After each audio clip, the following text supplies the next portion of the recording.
The COVID-19 crisis, this worldwide pandemic, is presenting us with a unique and complex series of challenges. Almost overnight, everything changed. Shops, restaurants, parks, all started to shut down. Some will never reopen. Job losses have been staggering, hitting numbers we haven't seen since the Great Depression nearly 100 years ago. Even our social behaviors have had to change to protect ourselves and those around us. Lives have been upended. Now all of this is giving new meaning to our mission and how we serve the community to create a better future. Now when we take a moment to look at what we've done so far, it's clear that we've been uniquely positioned to address these challenges and have in fact risen to the occasion, above and beyond our own expectations. So we're here today with Dan Biles, County Administrator, to talk about the responses to this crisis. And throughout this video, we'll also share some thoughts from your senior leaders. So Dan, what has surprised you most about this crisis in comparison to others you've dealt with? Well, how about I flip it over and start with what didn't surprise me. So there's several things that didn't surprise me. One, the ability of our teams to go from the environment they were working in to completely change what they were doing and continue to deliver the services to the 500,000 people that live, work, and play in Pasco County overnight, right? From planning, going virtual overnight, just virtual environment overnight, electronic everything, submittal everything, to fire rescue completely evolving day after day. Every time we got new information with respect to how does this virus impact us, evolving how they do their PPE. Across the board, customer service, virtual, right? You call customer service now, they're not answering in their office, they're answering from their home. And so just to do that overnight didn't surprise me. I figured we could handle that. Why? Because we have trusted our teams to be able to respond to things and delegate decisions to the right level so that stuff didn't have to filter up to me. We trusted our leaders at the shop level, at the level, and so we knew that was going to happen. One of the other things that frankly didn't surprise me, we still have the best damn emergency management group in the state, right? And so those things didn't surprise me. What did surprise me though is, and it's kind of hard to gather, but the stress and the tension that revolved around this virus never let off. When we go home at the end of the day, we relax, we watch TV, we read a book, we sports events, whatever. With this, there was no relaxing. Whether you were at home, whether you were at work, it was stress. It was a tension because we didn't know what was going on. And so it reminded me a lot about, when I was deployed to Iraq, you didn't realize you were under stress, even when you had days off. But when you got home and you landed back in the States and the stress disappeared, you're like, wow, that was an element of stress there that you just didn't really get while you were there, but was on you the entire time. And so this is the same way. So we've had that now for almost 12 weeks, and many of us haven't really had a chance to relax because we can't see either our parent or we can't see our grandkids or all those different things that we take for granted we can't do today, so we don't get a chance to relax.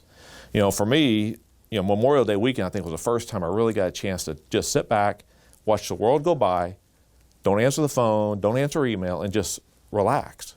Probably the first time in 8-10 weeks that had happened. And so as we start to get back into things, we'll start to see that being able to relax more. But I think that was the biggest thing that surprised me is just the intensity of that tension, if you will. Not necessarily stress, but tension that we all experienced.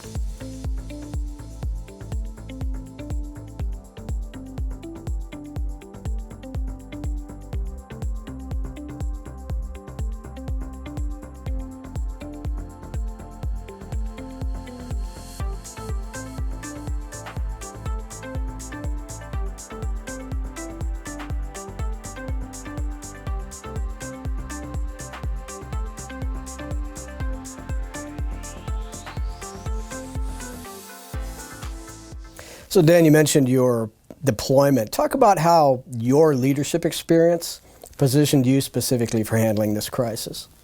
So, we didn't start handling this crisis on the 11th of March or the 1st of April or when the governor's stay-at-home order came out. We started building for this, 3 years ago when I walked in and said, hey, by the way, I'm going to trust you to do your job, right? And then we started building as a team on our core leadership philosophies and how we were going to lead our team. Kind of like the example I give is, when I was a captain in the Air Force and went to squadron officer school, the big debate was people versus mission, which was more important. One had to be number one and one had to be number two. Well, the real answer to the question is both, because your people, and you focus on your people during peacetime and prepare them for the mission, prepare them for what they're doing, build the depth and the skills and the leadership ability in them. So when you go to war, and then you have to focus on the mission, they know how to do their job. And you're not focused on those decisions, on that leadership, because you're focused on the mission at that point. So in reality, we've been working on being prepared for this day for 3 years, because we had to change the culture. We built on our core values, built on the basis of trust in the organization, in the people that are here, and then the philosophy of the people, purpose, and performance, kind of built on those pillars so that when something like this happened, we can say, okay, planning, see ya when you come back to work, but go home and do your job. Or, okay, virtual inspections, let's get it done. Or whatever we did throughout the organization. Yep, you used to work at libraries. Can you go answer a call center for the EDC and work for the EDC as a call center remotely because we're closing the library? So whatever we asked people to do or whatever direction, they rose to the challenge because we built the trust in them over the period of time so they could do that.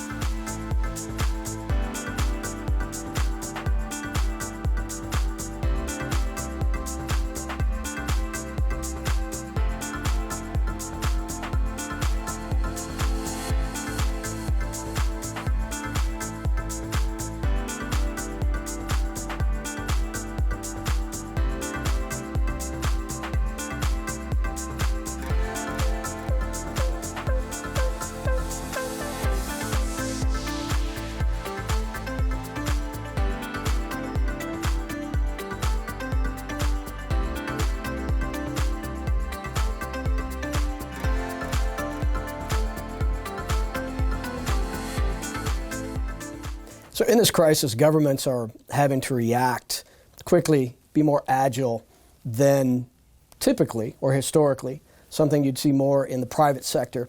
Talk about how in the past months you've worked through that with our organization. So part of it goes back to the question beforehand, right? Trust. And we've both been in the private sector. We both know that some companies can be agile and some companies would fall apart if you ask them what agile was. And so it's not just a private sector thing. And so, Aristotle says the underlying virtue is courage. Not integrity, not any of the other things, but courage. And he says that because without courage, none of the other values work, right? You can't have integrity without courage. Well, courage underlies trust. And so when we trust people and allow them to do their job, you're having the courage for them to make mistakes, but the trust knowing that they're going to do the best job they can.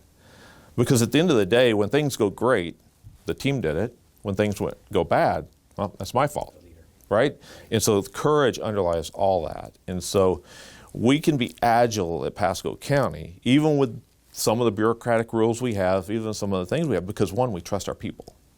And we trust our people to do their job, whether we're in the middle of COVID, whether we're in the middle of Irma, or it's just a normal day in January, right? We trust our people to do their job. And so when challenges come up like this, we can be agile. Now, we've been repairing roads the same way for years. That kind of is what it is. It's kind of hard to be agile in repairing potholes or paving roads or cleaning culverts. But a lot of our work in the way we process stuff can be agile. And we've seen that during this process. We just now need to take it where it was easy and work through those where people struggled with it and have them learn how to do that and build that depth in the organization. Yeah, people have definitely risen to the occasion. Yes, here. they have.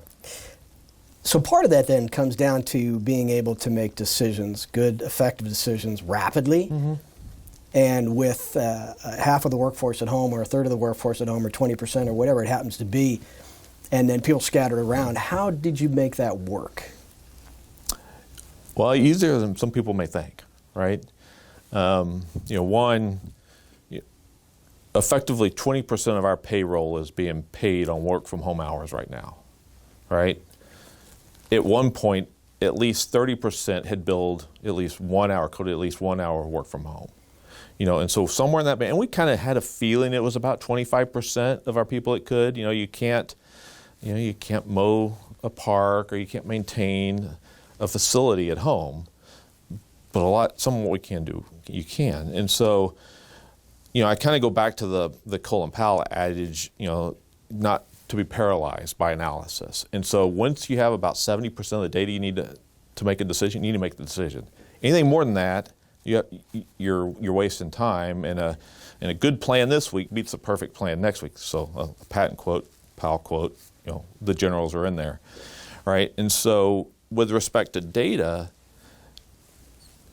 I don't think any of us have ever dealt with a pandemic like this, right? Probably the last one in the States was the Spanish flu about 100 years ago. There's been some smaller ones, but not anything like this since probably the Spanish flu. And so, when this started to pop up in late February, early April, I started going, okay, well, I got to read, right? What is this? What does it mean? What is it doing? How's it impacting people? How's it transmitted? What does it look like? And so at that point, the examples were China, and we know what kind of data we did or did not get out of China. And then Italy was the next one, right? And so we looked at, okay, well, where is it impacting Italy? Why is it impacting Italy? Who is it impacting Italy? And how does that apply to Pasco County? What we found was high density, multi-generational housing, older demographic is really where it impacted. And so then we looked at Pasco and said, well, we don't have a lot of high density, multi-generational housing. We don't have people that walk down the street to the cafe and sit out and drink coffee with everybody else walking around, or walk down to the grocery. And so, like, okay, well, Italy, maybe that's not Pasco. And so, I actually spent a weekend, took some models that were open source and downloaded them and rebuilt them to calibrate to Italy, and then put the Pasco data in there. And when I did that, it looked like the top we'd get from an active case perspective was about 360 total. You're like, okay, well, that's not too bad, right? And then you say, okay, we have 163 ICU beds in Pasco County. Well, so all at the same time, that's a problem. But then when you flatten the curve, which is kind of what the goal of the stay-at-home order was, and the goal from the people working from home, you spread those out so you don't impact the ICU beds. And so that was the whole intent behind flatten the curve.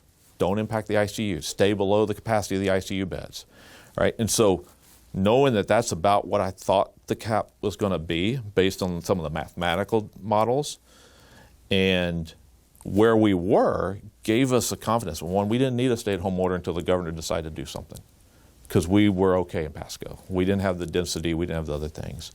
And two, we knew where we were going to be from a personnel perspective. We knew how spread out those. And going back a little bit, I started asking the health department pretty early, okay, what's our recovery rate? What's our recovery rate? Because you don't know active cases without recovery rate. You got to subtract them. Well, from about middle of April on, we've been getting that out of the health department. And we've, since that date, not been above 100 active cases in Pasco County. And so when you take that, you look at how many of those are long-term care facilities, we're in a pretty good environment right now to actually open some things back up, to let Keith do what he's doing with youth sports, which we're the first county to open up youth sports back again, right? To reopen the libraries, to do those things. But it's all about looking at the data, and really, for a lot of this, it was not look at the headlines or look at the articles, but dive into the stuff below that and get to the real information. And that's what we did. Whether it's this instance or me banging on Ian over here from our weather guy on hurricanes that are developing in either the Atlantic or the Gulf, it's the same thing. You get your data, and at that point you got about 70% of what you need, and you have a good feel, you go for it, because otherwise you're wasting time.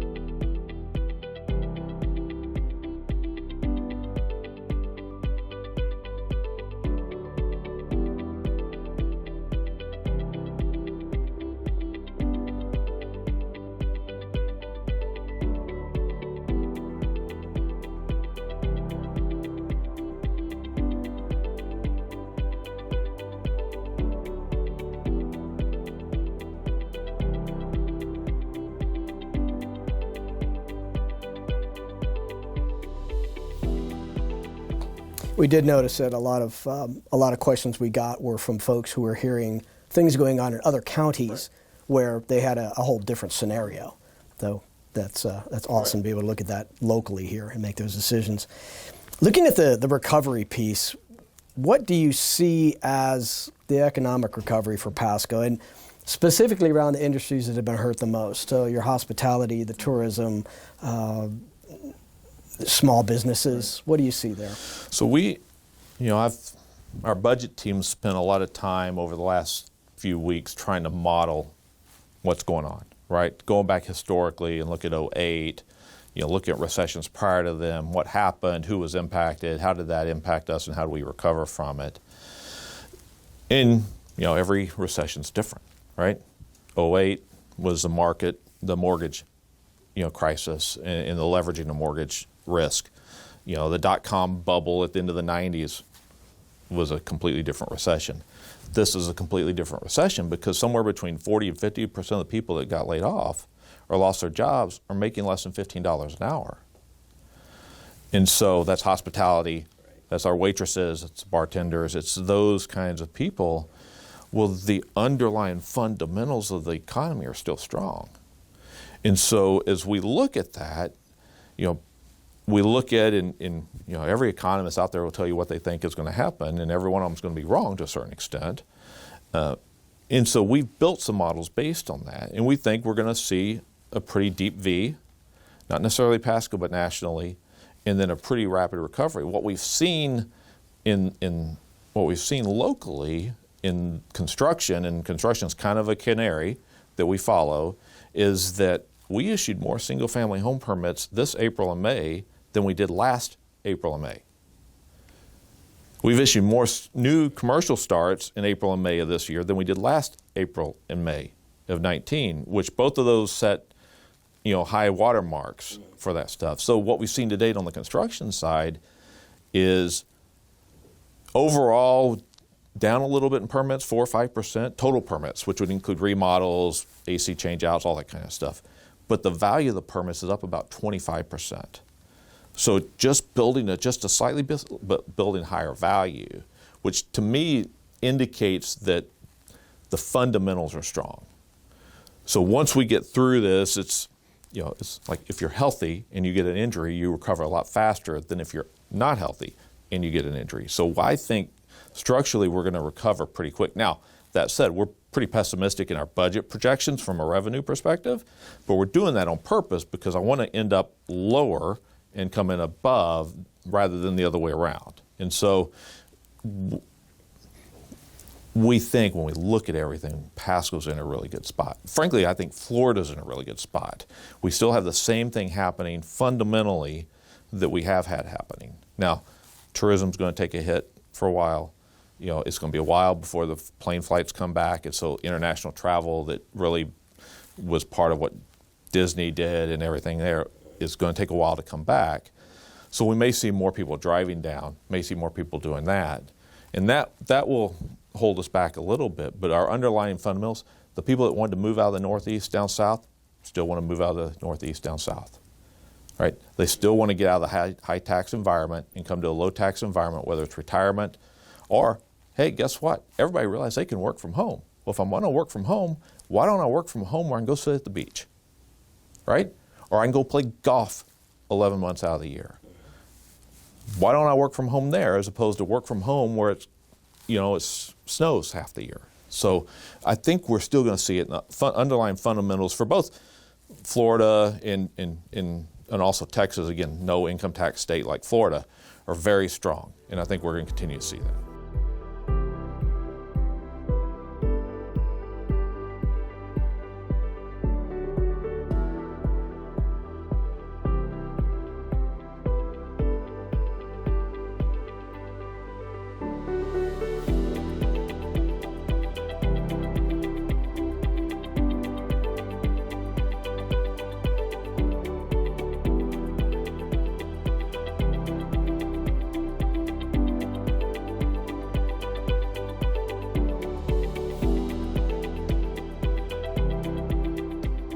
You mentioned a few things regarding budget.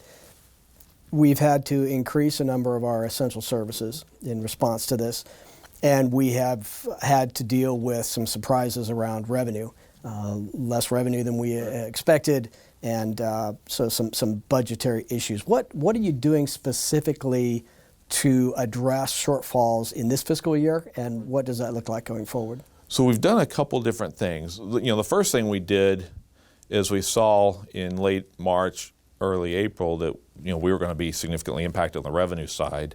We kind of tapped the brakes on some BPIs that hadn't been initiated yet. We tapped the brakes a little bit on hiring, not a hiring freeze, but hey, let's make sure we're actually hiring let's double check before you do something. Soft freeze. And soft freeze. Of course, all the travel got canceled regardless. So that we didn't have to do anything for that. And so that alone kind of slowed, if you will, the spending, the expense piece of the budget, while we could watch what was happening to see what happened on the revenue side. So that helped, right? And we kind of had a rough plan for how to make that happen.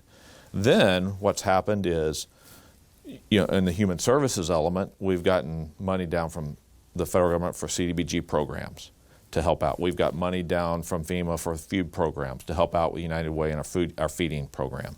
We've got money down to help PCPT in its budget from same thing, right, from the federal government to help out. Various different CARES or Coronavirus Relief Act funding streams. And then we got one as an allocation that came to Pasco County to use for COVID-related expenses. And then again, we're also collecting expenses that we're going to submit to FEMA for reimbursement. So a lot of our basic expense dealing with this, a lot of our basic expense can go to some of those categories, which offsets what we would have expensed in several of those different fund environments.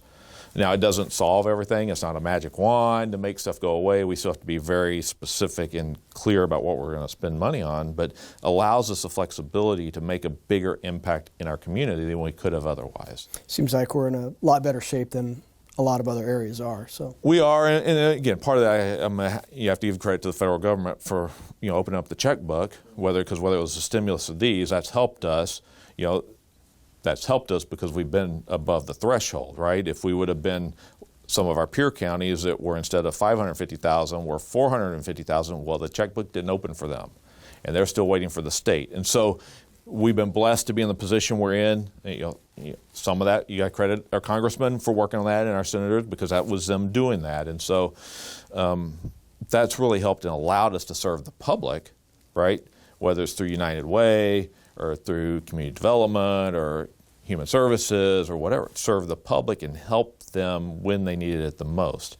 And we did a $7 million EDC grant program for a small business. We've done a rent and mortgage program. We're doing a PPE program. So trying to help that piece, right, the lower small business piece come back healthy, because that's where a lot of our jobs are. Yes. So, yeah. It's a good plug for the census, too. Yes. Because yes, please do that. We need that data for that. Mm-hmm. Very good.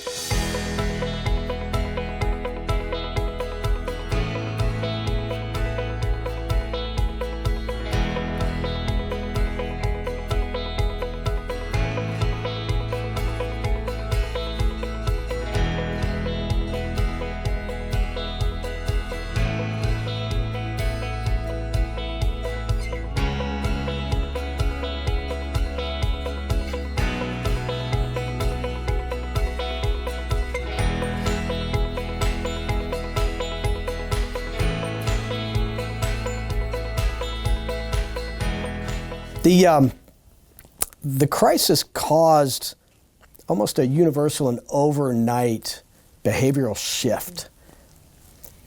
From what you're seeing and what you've seen, what do you think will or should stick from that shift?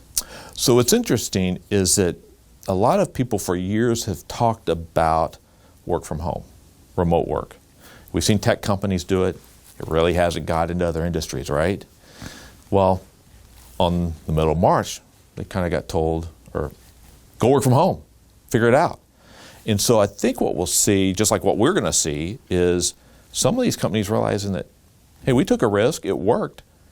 I can save some money here, right?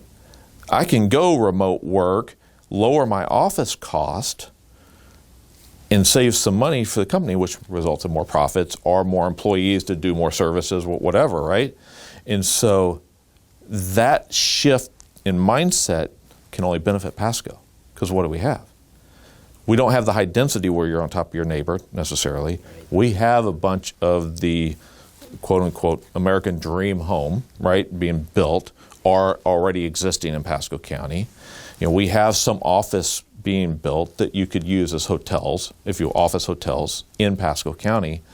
And so we're going to see more and more people come to Pasco County. In fact, I've talked to two builders in the last 2 weeks, and one said May for the Tampa region set a record for them, all-time May in the Tampa region. This is a national builder. And another one said, you know what, we thought we were in trouble in April, but after May, we're not changing any of our 2020 sales goals in the region. You know, and so that's still happening. What we're seeing, even in my neighborhood and probably in your neighborhood, is there's a lot of out-of-state plates showing up. Right. Oh, that one's from New Jersey. That one's from New York. Connecticut. We're seeing a lot of out-of-state plates. So what we're doing is they're just continuing the trend of, again, if I can work remotely, why would I want to sit in a frozen environment 4 months out of the year when I can go play golf in Florida and work remotely? Right? And so that can only benefit us, that can only help us. As a county, we are seriously evaluating remote work because we believe it can be successful in the right environment. And so that 20% or 30% that did little to a lot of remote work, hey, we may say, would you like to do that, 4 days out of the week? Or out of 2 weeks, 9 days, and come in for 1 day for meetings or whatever, and work in a hoteling type environment where, cut your commute.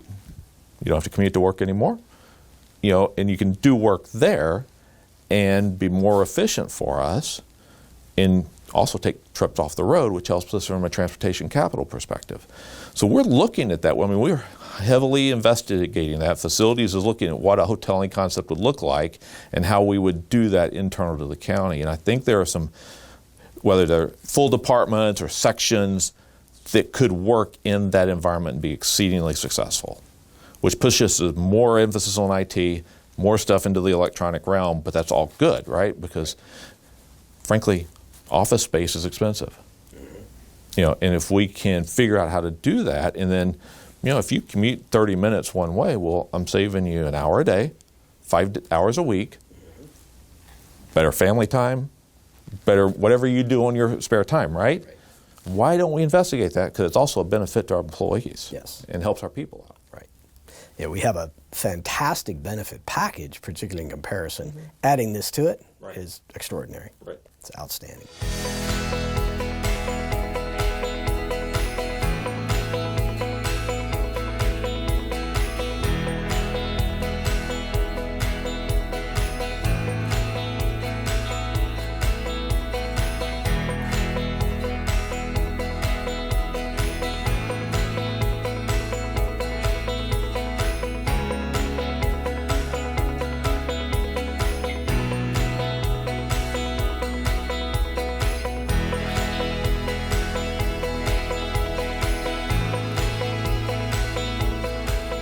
So the last question I have for you here really is, we're still in the middle of recovery. We're not sure what direction things would go, but we're pretty confident what we're doing. But for those watching, what is the most important thing for our fellow team members to know and understand as we continue to move forward to recovery and to serving our citizens?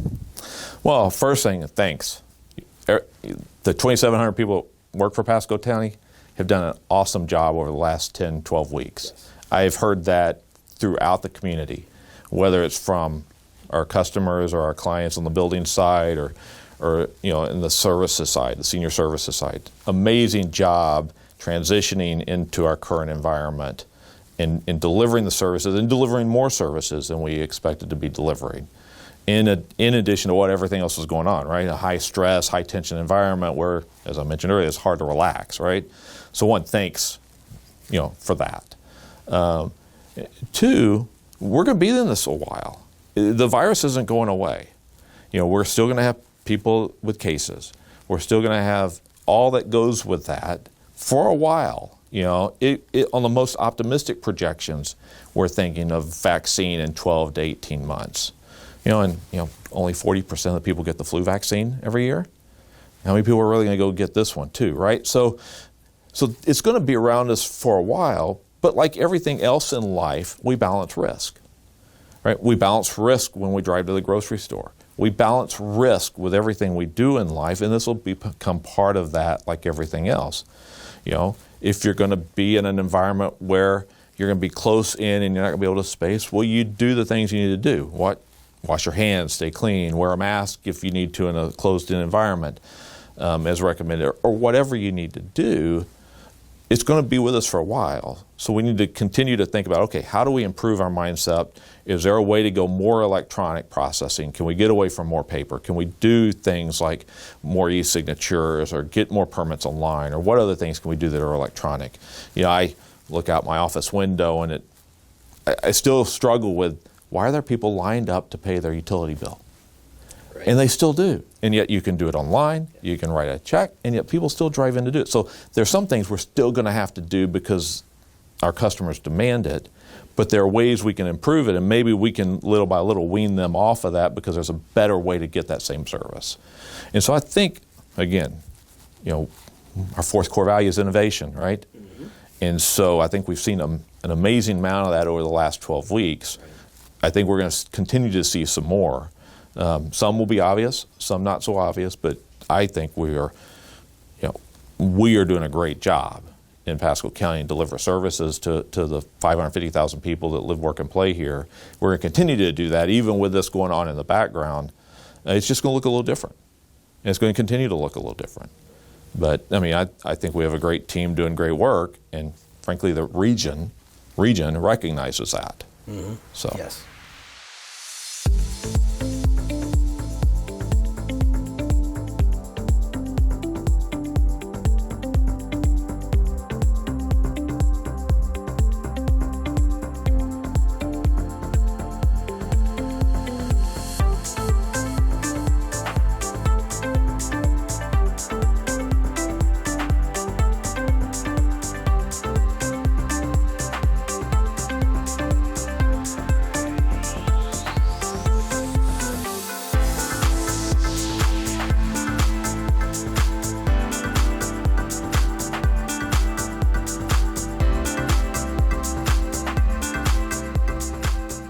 Because each of you quickly adapted and responded to these unprecedented challenges, the organization was able to respond to our community. Be proud of all that you've accomplished. Thank you for being part of the solution, and thank you for watching.